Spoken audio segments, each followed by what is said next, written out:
सरकार ने गरीब कमजोर वर्ग के बच्चों के लिए शिक्षा के अधिकार अधिनियम को लागू कर 25% सीटें निजी स्कूलों में आरक्षित तो करवाई, लेकिन आज आलम यह है कि नीमच के ही निजी स्कूलों में गरीब बच्चों के लिए आरक्षित सीटें ही खाली रह जाती हैं। और इसका सबसे बड़ा कारण जमीनी स्तर पर विभागीय अधिकारियों की अरुचि या लापरवाही का है, क्योंकि गरीब परिवार तक वे नहीं पहुँच पाते हैं और जानकारी के अभाव में अभिभावक निजी स्कूलों में अपने बच्चों को एडमिशन नहीं दिलवा पाते हैं। सरकार ने गरीब परिवारों के बच्चों को भी निजी स्कूल में पढ़ने के लिए RTI का कानून तो लागू कर दिया और उसे लेकर वाहवाही भी खूब लूटी, लेकिन जमीनी स्तर पर इस कानून के तहत गरीब परिवारोों के बच्चों को इसका कितना लाभ मिला ये देखने वाला कोई नजर नहीं आता।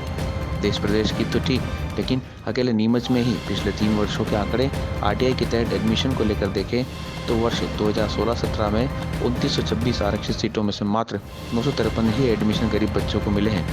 तो वहीं वर्ष 17-18 में 2308 में से 1103 एडमिशन ही मिले, जबकि 18-19 में 3231 में से 1536 एडमिशन ही बच्चों को मिल पाए हैं, जो कि साफ दर्शाता है कि विभाग किस तरह लापरवाह बना हुआ है कि आधी सीटें ही यहाँ खाली रह जाती हैं। जबकि इस मामले पर जवाबदेह अधिकारियों से बात की जाती है तो बच्चों के अभिभावकों पर इसका ठीकरा फोड़ अपना पल्ला बड़ी ही सफाई से झाड़ जाते हैं। राइट टू एजुकेशन जो एक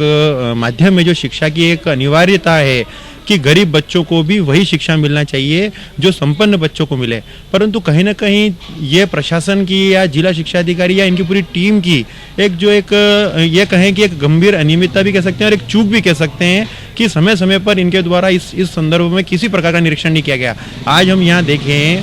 कि विगत 3 वर्षों का आप आंकड़ा उठा के देखें कि SC ST के बच्चे एवं निर्धन कैटेगरी के बच्चे या BPL वर्ग के बच्चे जिनको भी शिक्षा का अधिकार है वह भी प्राइवेट स्कूल में जाके पढ़ सकते हैं, पर कहीं ना कहीं ये एक प्रकार से देखा गया है कि इन लोगों की उदासीनता के कारण ही जो है वो लोग वंचित हो रहे हैं। बहुत सी बार ऐसा होता है कि ये जो सॉफ्टवेयर डेवलप हो गया है, ऑनलाइन सॉफ्टवेयर डेवलप हो गया है, ऑनलाइन सॉफ्टवेयर होने के कारण उन गरीब अभिभावकों को या उन गरीब पेरेंट्स को जानकारी नहीं रहती है। जानकारी के अभाव में वो अपने बच्चों का एप्लीकेशन फाइल नहीं कर पाते हैं। तो इसके संबंध में जहाँ आज आंगनवाड़ी के माध्यम से या सहायिकाओं के माध्यम से या महिला एवं बाल विकास अधिकारीगण के माध्यम से जहाँ जहाँ इन्होंने अपने संस्थाएं चला रखी है, वहाँ के माध्यम से भी इनको ऐसा अवेयरनेस आना चाहिए कि उन माँ बाप को या उन पेरेंट्स को भी बताएं कि उनके बच्चे भी उच्च शिक्षा प्राप्त कर सकते हैं, अच्छे स्कूलों में उनका एडमिशन हो सकता है और वो भी अपने बच्चों का भविष्य निर्माण कर सकते हैं। RT के जो प्रवेश का, जैसा मैंने बताया कि RT के प्रवेश की अभी दिनांक निर्धारित शासन द्वारा नहीं की गई है और विद्यालय प्रारंभ हो चुके हैं, तो शासन ने जो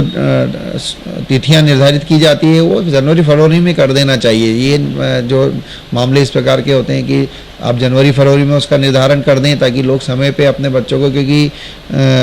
गत वर्ष से और इस वर्ष भी विद्यालय 1 अप्रैल से पुनः संचालित होने लगे हैं। जो राज्य शासन के विद्यालय हैं वो भी 1 अप्रैल से खुलने लगे हैं, तो 1 अप्रैल से पूर्व ये सब प्रक्रिया होना चाहिए। अभी RT की डेट्स नहीं आई है। निश्चित ही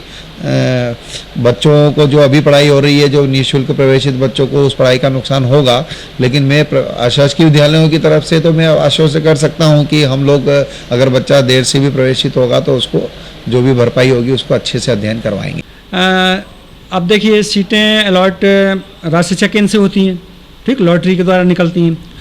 अब पालक फिर उस विद्यालय में नहीं जाना चाहते, इसलिए हम प्रयास तो करेंगे 100% कि हमारी जो सीटें हैं, लगभग 3000 करीब सीटें हमारी हैं RT के तहत 25%, तो हम प्रयास करेंगे कि पूरा हम क्या करते हैं, नीट पेपर में भी देते हैं और सभी CSE BRC BSc सभी इसके लिए प्रचार प्रसार भी करते हैं, हम भी प्रचार प्रसार करते हैं। और फिर क्या होता है, जैसे मान लो पालक ने जो विद्यालय चाहा है, यदि उसमें उसका नहीं होता है, प्रवेश नहीं हो पाता है, तो फिर विद्यालय में नहीं जाता, दूसरे विद्यालय में नहीं जाता, दूसरे विद्यालय में सिलेक्शन होता है, जो चाह रहा है दूसरा, तो इसलिए वो सीटें हमारी वैकेंट रह जाती हैं।